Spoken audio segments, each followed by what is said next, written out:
నమస్తే. శ్రీ గురుభ్యో నమ. శ్రీమాత్రే నమ.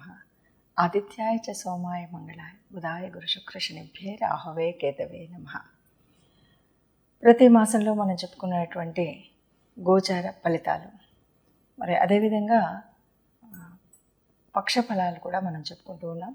అందులో భాగంగా మరి నూతన సంవత్సరం అని చెప్పేటువంటి ఆంగ్ల నూతన సంవత్సరం అయినటువంటి జనవరి 2024 గాను జనవరి 1వ తారీఖు నుండి 15వ తారీఖు వరకు గోచార రీత్యా ఫలితాలు ఎలా ఉంటాయి, మరి ఈ ఫలితాల మూలంగా మనకు వచ్చేటువంటి ఆనందం, సంతోషం, కష్టం, సుఖం ఇవన్నీ ఉంటాయి.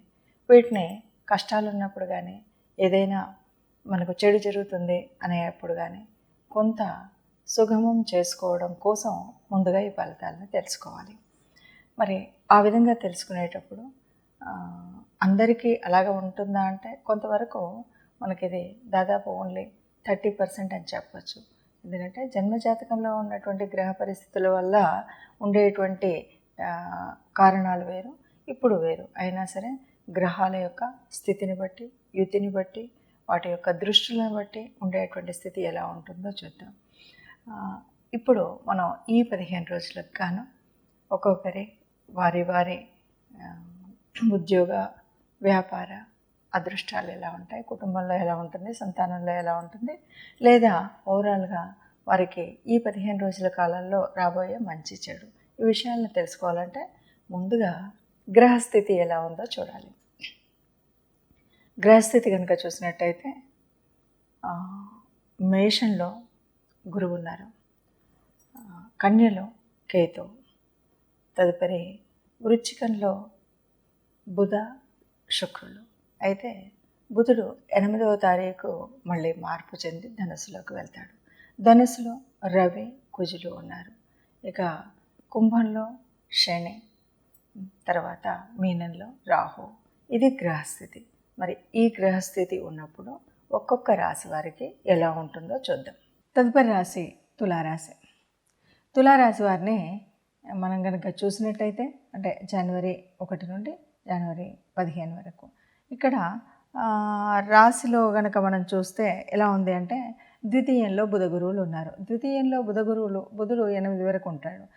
ద్వితీయం అంటే ఇది వాక్స్థానం, ఇది ధనస్థానం. చక్కటి సంపాదన, చక్కటి ఆలోచన విధానం, చక్కటి ప్రణాళికలు అన్నీ కూడా ఎవరితో మాట్లాడినా హాయిగా ఆనందంగా మీరు మాట్లాడిన మాటకు తిరుగు లేకుండా చక్కటి మీ మాటకు బలం, విలువ ఉండేటువంటి పరిస్థితి ఉంటుంది. ఎందుకంటే బుధుడు ఒక ఆలోచన విధానాన్ని ఇచ్చేటువంటి వాడు, గురువు చక్కటి అదృష్టాన్ని ఇచ్చేటువంటి స్థితి. కాబట్టి బుధ గురువుల కలయిక వల్ల ద్వితీయ స్థానం చాలా అద్భుతంగా ఉంటుంది. అంటే మీకు ధనస్థానంలో ఎలాంటి ఇబ్బంది రాదు, ధనం గురించి కానీ ఆర్థికంగా. అలాగే మీరు మాట్లాడేటువంటి ప్రతి మాట ఇంట బయట పెద్దలు, పిల్లలు అందరూ కూడా మీ మాటని ఒక వేద ప్రమాణంగా స్వీకరించేటువంటి అవకాశం ఉంటుంది. ఇక 3లో రవి, కుజులు ఉన్నాడు. కమ్యూనికేషన్ అయితే ఇక్కడ మాత్రం కొద్దిగా నా మాట అందరూ వింటారు కదా అనుకుని కోపంతో మాట్లాడినప్పుడు మాత్రం ఇబ్బంది కలిగేటువంటి అవకాశం ఉంటుంది. ముఖ్యంగా మీ సోదరులు ఎవరైనా ఉంటే వారితో చాలా జాగ్రత్తగా మాట్లాడాల్సినటువంటి అవకాశం ఉంటుంది. పంచమంలో శని ఉండడం వల్ల మీ సంతాన విషయంలో కొద్దిగా జాగ్రత్తగా ఉండాలి. సంతానం మీరు అనుకున్నటువంటి స్థితిలో ఈ 15 రోజులు వారి వల్ల అంత ఆనందం అయితే ఉండకపోవచ్చు. అంతేకాదు కొద్దిగా అనారోగ్యం, సంతానానికి అనారోగ్యం ఉండేటువంటి అవకాశం కూడా ఉంటుంది. ఆ విషయంలో కూడా కొద్దిగా జాగ్రత్త తీసుకోవడం అనేటువంటిది ఉంది. ఎవరైతే ప్రాథమిక విద్యాదశలు ఉన్నారో వారికి కొద్దిగా చదువు మీద జాగ్రత్త తీసుకోవాల్సినటువంటి అవసరం అయితే ఉంది. ఎందుకంటే కొద్దిగా నిర్లక్ష్యం చేసేటువంటి స్థితి కనిపిస్తుంది. ఇక 6లో రాహు ఉన్నాడు. 6లో రాహు ఉన్నప్పుడు మరి జాగ్రత్త అనేటువంటిది అయితే తీసుకోవాలి. ఎందుకంటే అనారోగ్య పరిస్థితిని కల్పించేటువంటి ఉంది. శత్రువులతో నుండి రోగ, శత్రు, రుణ బాధలు అనేటువంటి ఏవైతే ఉన్నాయో వాటి అంటే ఇప్పటికే ఉంటే వాటిని ఇంకెక్కువ వ్యాప్తి చేసేటువంటి అవకాశం ఉంటుంది. కాబట్టి కొద్దిగా జాగ్రత్తగా ఉన్నట్టయితే మనం ఏ ఇబ్బంది ఉండదు. సప్తమంలో ఉన్నటువంటి గురువు వల్ల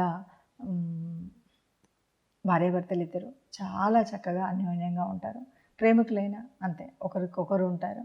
ఇక వ్యాపారం ఎవరైనా భాగస్వామ్య వ్యాపారం చేస్తే కూడా ఇది చక్కటి పెంపు కలిగించేటువంటి విధంగానే ఉంటుంది. ఆనందంగా ఉంటుంది. ఇక ద్వాదశంలో ఉన్నటువంటి కేతువు వల్ల మంచి మోక్ష స్థితి, అంటే మోక్షాన్ని కలిగించే విధంగా ఉంటుంది. మనం చేసే పని అంతా కూడా ఏ పూజ కానీ, పునస్కారం కానీ, తీర్థయాత్రలు కానీ ఏదైనా సరే మీకు మోక్షం వైపు నడిపించేటువంటి విధంగా మీకు ఆ ఫలితం కలుగుతుంది. అంటే చాలా వరకు చాలామంది కూడా వ్యయభావం వల్ల, వ్యయంలో కేతు ఉండవడం వల్ల మోక్షం కోసం చేసే పనులు చాలా ఎక్కువగా చేస్తారు.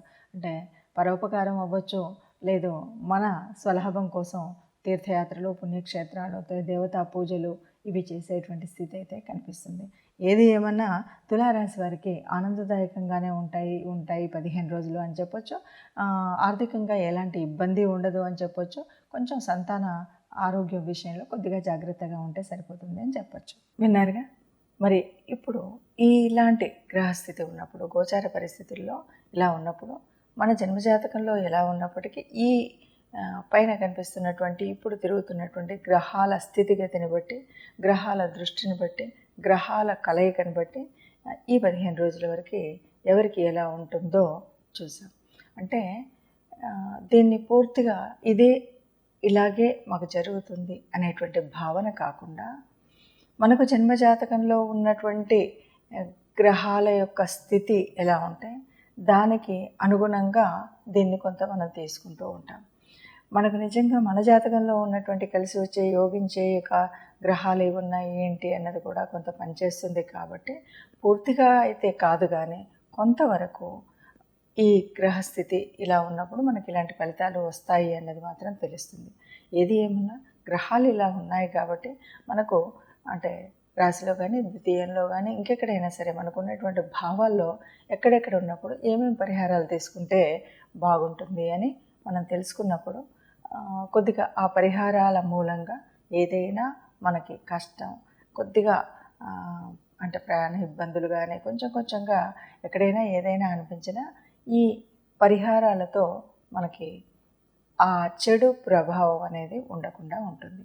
అందువల్ల మనం అందరూ కూడా సుఖంగా ఉండాలని భావించేటువంటి భావనే అయినప్పటికీ గ్రహశాంతి అనేటువంటిది, ఎందుకంటే మనం గ్రహాల యొక్క అనుగ్రహం మన మీద ఉండాలి, దేవతల యొక్క అనుగ్రహం ఉండాలి. కాబట్టి తప్పనిసరిగా ఎవరైనా ఏదైనా తమ యొక్క ఇష్టదైవాన్ని ఇంటిలో వెలుపును నిత్యం ప్రార్థించినట్టయితే ఈ ఇబ్బందులు ఏవి ఉండవు. అందరం సుఖంగా ఉండాలి, అందరూ ఉండాలి, అందులో మనం ఉండాలని భావిస్తూ సర్వే జనా సుఖినో భవంతు.